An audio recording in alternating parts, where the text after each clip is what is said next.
focus on verbs and also asking and answering questions. So I have actually posted a Kahoot review. If you've never done Kahoot, it's a lot of fun. Doing it in class is more fun, obviously, because you can compete with your classmates. But yeah, if you guys want to play with that, that link has been posted on D2L.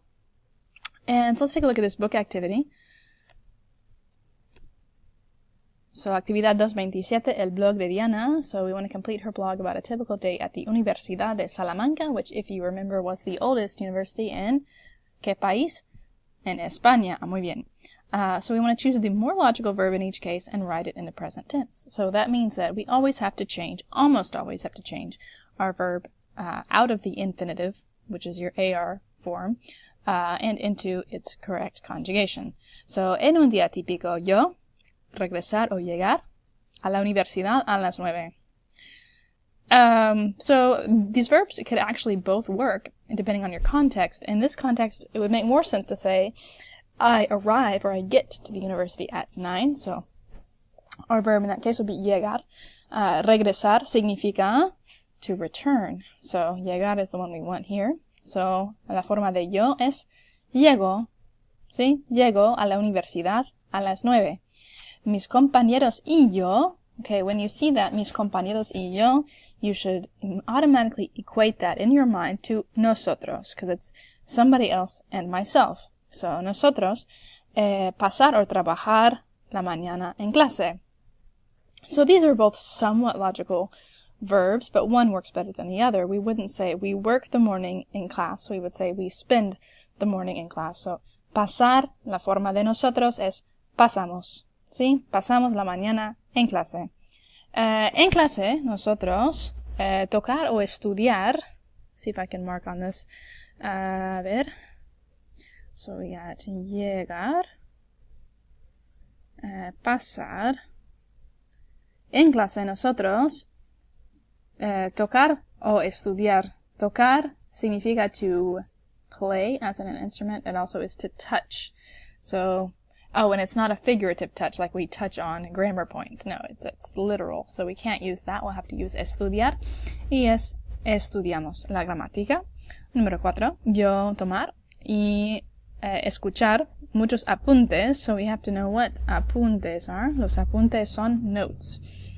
So I take a lot of notes. Es el verbo tomar.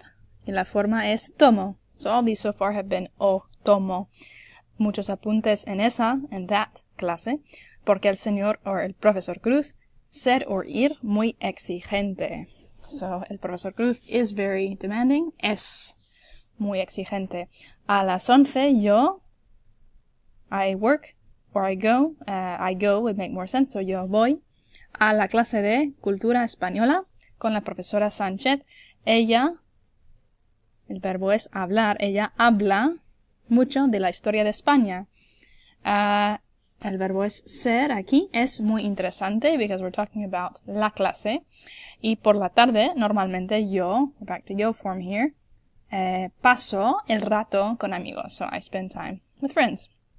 Okay, so hopefully that was pretty simple. Okay, now we want to take a quick look at how we form questions. So, ¿cómo formamos preguntas en español? There's one super easy way to form questions in Spanish. If you know how to make a sentence, you also know how to make a question. A yes-no question. So, una pregunta de sí o no. One of the easiest ways, the easiest way to do this is just to simply change your intonation. Okay? What I mean by that is, same as in English. So, you're going home now is a statement. But if I raise my voice and say, you're going home now? I didn't change my word order. All I did was change my intonation and made it into a question. We can actually do the same thing in Spanish. So we'll use the same example. Vas a casa. You're going home. So vas a casa, statement. Vas a casa? Question. How about you play the trumpet? Or let's say Eduardo. Eduardo toca la trompeta. See? So statement of fact. We want to get a question, simply raise your voice and make it sound like a question. Eduardo toca la trompeta. Okay, so that's your easiest way to go. However, it's not the only way you're ever going to hear questions. You'll very, very frequently hear them with an inverted subject verb. So in that same example, we had Eduardo toca la trompeta. So to make it a question, we're going to lift our verb, toca, okay? In this case, let's see how this works. So we got el verbo es tocar. So toca is your verb. So we want to start the question with toca Eduardo. Toca Eduardo la trompeta. And our first one was simply Eduardo toca. I should really get a stylus or something for this. So let's pick a different example. So let's say Marcos speaks English. Marcos habla inglés. I can flip it to say habla Marcos inglés, or even habla inglés Marcos. Either one of those work. Do y'all have time right now to help me? So, ¿tienen tiempo para ayudarme? Or ¿tienen ustedes tiempo para ayudarme? Or ¿tienen tiempo ustedes para ayudarme? You can be kind of flexible about where the subject goes. Our third way to do this is when you kind of already know the answer to the question. You think the answer is sí. You think the answer is yes. So, let's say I'm pretty sure that my friend Luis from high school, I'm pretty sure that he goes to Texas State University. But I'm not positive. So I'm going to make a statement. So that would be, in this case, we have Luis, right? Luis va. Okay. Luis va a la Universidad de Texas State. And then I'm going to add what we call a tag question. In English, these are made with things like right or doesn't he? In Spanish, our tag questions are made with the word no or verdad. So, Luis va a la Universidad de Texas State. No. Or Luis va a la Universidad de Texas State. Verdad. Okay, that's when we expect that our answer is going to be sí. Alright, so question formation is really pretty simple.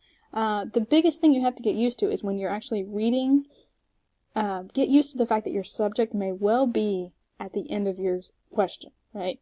You might have to keep reading a little bit to see who your subject is. For instance, if I start the sentence with toca, as in here in number 2, if I put Eduardo at the end of the question, I don't know that he's my subject until I get to the end. It could have been Miguel, or it could have been usted. So you just kind of have to get used to that. Change in word order. So vamos a practicar un poco. So I have 5 ideas here. The first one is tocar un instrumento. Let's make this into a question. If you're just going to ask a friend, we're going to use tu form. And remember, tu form always, siempre tiene ese. Okay? S on the end of your verbs. So we can ask a simple question. ¿Tocas un instrumento? Right? And here I don't have a subject really in this question, not an explicit subject. So there really are only 2 options. I could say, ¿tocas un instrumento? Or I could say, ¿tocas un instrumento, verdad? ¿Tocas un instrumento, no? Let's say our subject is your daughter, tu hija. ¿Tu hija toca un instrumento? ¿Toca tu hija un instrumento? ¿Toca un instrumento tu hija? Tu hija toca un instrumento, ¿verdad?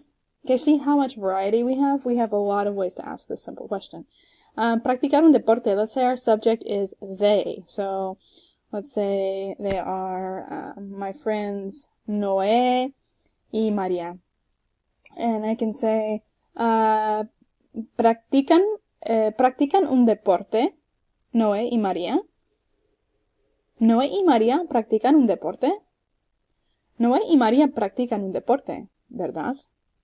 And if it's just a simple question in the tu form, for you, I can just say, ¿practicas un deporte? And your answer is going to be sí o no. So, sí practico el fútbol, o no practico un deporte. That brings me to another important point. If we want to negate our answer, so no, I don't play a sport, we actually have 2 no's. The first no is simply no. So, no, comma, our second no is negating the verb. So, no, I don't practice, or I don't play. We would say no no practico un deporte. Okay, this is not a redundant no. This no goes with the verb, and this no is negating the question. Okay, número 3, mirar Bob Esponja. ¿Qué es Bob Esponja? ¿Quién vive en una piña debajo del mar? Bob Esponja. Yeah, Bob Esponja is SpongeBob in Spanish. So, do you watch Bob Esponja? ¿Miras Bob Esponja? No miro Bob Esponja. Mi hijo, my son, mi hijo mira Bob Esponja. Or, mis amigos miran Bob Esponja, pero yo no miro Bob Esponja. Tomar café todos los días. Let's just do the form of usted. Let's say you're being formal with somebody. Say it's your professor or a neighbor that you know, maybe is older than you or you don't know super well. Somebody you just are acquainted with in life. Maybe you go to church with them. Maybe you know their son or daughter. Let's use usted. So, toma usted café todos los días? Or, toma café usted todos los días? Toma café todos los días usted? We can throw that usted pretty much anywhere in the question. And if we wanted to do an information question, which we'll be doing really soon, and we've seen them all along, we would just start it with our question word, like ¿dónde? Where do you drink coffee? ¿Dónde toma café usted? ¿Dónde toma usted café? Número 5. Trabajar. Trabajar en la universidad. Let's say your dad. Does your dad work at the university? Let's do it the first way. Our first way, just to remind you, was simply change your intonation. Tu papá trabaja en la universidad. Second way, we start with the verb. Trabaja en la universidad tu papá. Or, trabaja tu papá en la universidad. And then lastly, if I'm pretty sure he does, but I just want confirmation, I could just say, tu papá trabaja en la universidad. No, tu papá trabaja en la universidad, ¿verdad? Okay. Lastly, I want to do a quick look at frequency words. These are words like sometimes, always, never, and you have them in your chapter 3, that we just are starting today. Our 3 basic ones you need to automatically start learning are siempre, always, a veces, or a veces, if you have a Latin American accent, a veces or a veces, y nunca. So we use these pretty much like English. So if we want to negate, let's say número 1, and let's say I never study, God forbid, hopefully you don't say that, but I never study for my classes, I could say nunca estudio para mis clases. See? Nunca estudio para mis clases. Let's say I always go to the gym. Número 2, siempre voy al gimnasio. Sometimes I spend time at a coffee shop. A veces paso tiempo en un café.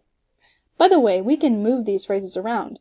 So, I think it sounds really good to start off the sentence with siempre or a veces or nunca, but we can move them around.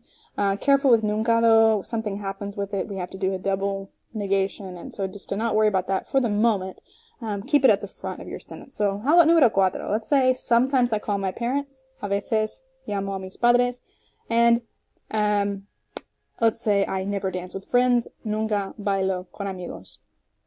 Okay? So that's just a quick overview of our frequency words. So, what I'm going to ask my face-to-face classes to do, and what you guys can do, if you have a moment, this will really help you to practice. Think about activities that you do on a typical weekend. So, ¿qué haces? By the way, you will hear and see this phrase a lot. ¿Qué haces? What do you do on a typical weekend? ¿Qué haces en un fin de semana típico? So give me something with yo siempre. Try to pick one of your new verbs. Yo nunca. A veces yo. And then if you have a chance, try to ask someone else who speaks Spanish or is taking this class as well. Okay, so nos vemos. Hasta luego.